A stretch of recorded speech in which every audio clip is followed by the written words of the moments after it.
Number 1. This isn't my own personal story, but it's a story my mum told me once after we binge-watched Unsolved Mysteries together. I wasn't born when this happened, and I was about 10 when she told me this story, and it still sticks with me. Way back in the 80s, my mum and her ex-husband met a guy at a salesman job. Her husband became pretty good friends with him. His name was Jose. They were friends for quite some time before the incident occurred. Jose had, by this time, become very close with the whole family. So naturally, my older brothers knew him, and they were all comfortable being alone with him. He would go out with my mum and her husband on Fridays for pizza. He would tuck my brothers into bed with my mum. Just normal things your dad's friend would do as an uncle type figure. My mum said he was a very respectful and caring gentleman type guy. She said he seemed like he wouldn't even hurt a fly. So naturally, she was completely wrong. Turns out, he was extremely jealous and heavily addicted to cocaine. He constantly fought with his girlfriend Mary, and she finally got fed up and decided to leave when she suspected him of being involved with drugs.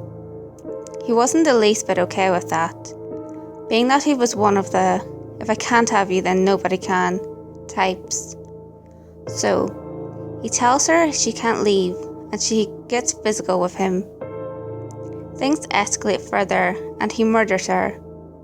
First he beat her with a bat, then he gives her something called an Italian necktie and repeatedly stabs her in the neck. He left his apartment and waited a few hours before he decided to go to his father's house and confess. His confession was, "Termine and Mary," or in English, "I finished Mary off." My mum found out a few days later from his brother and was just completely floored. This gentleman, who tucked my brothers into bed and was just an all-round nice, helpful guy, murders his girlfriend in cold blood. What chills me to the bone is that he really was just crazy, hiding it so well, even with drug use. When he killed her, there was no alcohol or drugs in his system. He didn't even know that he had stabbed her in the beginning. During the trial, he was put under hypnosis to better understand what was going on in his head, because he didn't even know. Needless to say, after that, my mum was always cautioned of everyone. Growing up, as she always told me, always remember that you never really know someone. Most people don't even know themselves. It's true, you really never know a person. I do believe he is no longer incarcerated. But, anyways, let's not meet the deceitfully nice guy who was secretly a crazy, drug-addicted, jealous murderer. Number 2. So I'll start this out with a little context. I went to an all-girls high school in downtown Toronto that was in very close proximity to many government buildings, some of the U of T buildings and apartment buildings as well. Anyone who knows downtown Toronto knows how close these buildings could be, and that means that this story could have ended much worse than it did. A little bit about me at the time of this incident. I was in the 11th grade, and though I wasn't a bad student, I didn't really make a priority of getting to school super early like some of my friends did. I remember that day, I'd gotten off the subway about 10 to 15 minutes before school started, and as soon as my cell regained service. For those who don't know, you do not get cell reception on the subway for the most part. I'd gotten a few text messages from a good friend of mine. The first was something along the lines of, "The school smells really gross right now, like somebody farted or something, but it's everywhere." Which, for an all-girls school, wasn't really that abnormal. Sorry to all the guys who think girls don't fart, we're actually really gross. But her next text was what made me panic a little. Her next text has said that the school had been evacuated, and that everybody arriving was being told to wait where we would normally go if the fire alarm had been pulled. Although I knew something was off, I didn't really put much thought into it, as I was in high school and this was possibly giving us a day off. Sure enough, we waited around for a little bit outside. A lot of the older students have taken off already, and then we get to the go-ahead from the principal that there will be no school today.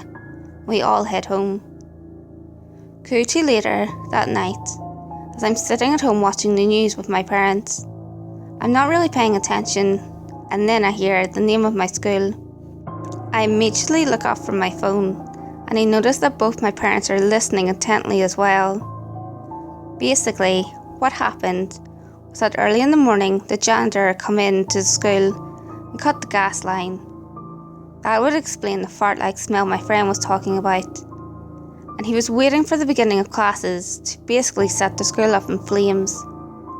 It's still unclear to all of us whether he had just intended to blow the school up, or if he was trying to take down the buildings around us as well. But either way, not cool. So, creepy arsonist janitor, let's not meet again. Edit. In my search of news articles to verify this incident did occur, I came across a terrifying statement from the Toronto Gas Company, saying that the amount of gas in the school, something as simple as flicking on the light switch, could have set the school and the neighbourhood in flames. Hey guys, if you enjoyed this video, give it a thumbs up and share it with your friends. You can also leave a comment below. All feedback, good or otherwise, is always appreciated. If you have any creepy stories of your own, or have any topics that you would like me to cover, feel free to send them in via any of my social media. You can find all links to my social media in the description below. Until next time guys, make sure you lock your doors, stay safe, and I'll see you next video.